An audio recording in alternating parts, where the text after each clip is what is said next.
A town hall for housing justice. Quad Cities residents gathered in Davenport this evening to talk about growing concerns over affordable housing and substandard living conditions. Good evening, I'm Sharon DeRick.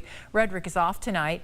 TV6's Kyle Bales was at that town hall and is here with more on what they talked about. Kyle? Thank you, Sharon. Now it has been nearly 5 months since the partial collapse of 324 Main Street in Davenport, where 3 people were tragically killed. Those in attendance at the town hall tonight made clear that they will not be forgetting the disaster anytime soon. Leaders from the Quad Cities Tenant Alliance and Quad Cities Interfaith are asking for the federal government to step in to enforce proper inspections and invest in safe and affordable rental housing. People are responsible for creating this situation, and people can be responsible for improving it.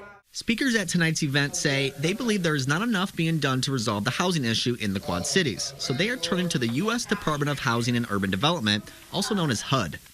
The biggest issues that we would like to resolve with HUD is to ask them to come in and to audit, investigate, enforce, and invest in the Quad Cities.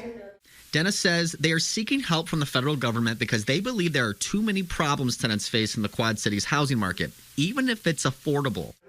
We've got structures that need roofs, structures that need plumbing maintenance, structures that need windows, insulation, heating and air conditioning.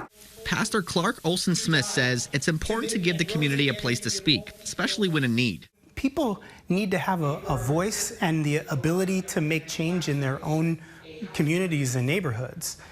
He says his church has ministries focused on food and housing. He considers Tuesday's town hall as an extension of that. They are the leaders of a movement in this community that will help not just themselves, but everyone in the Quad Cities who is a renter.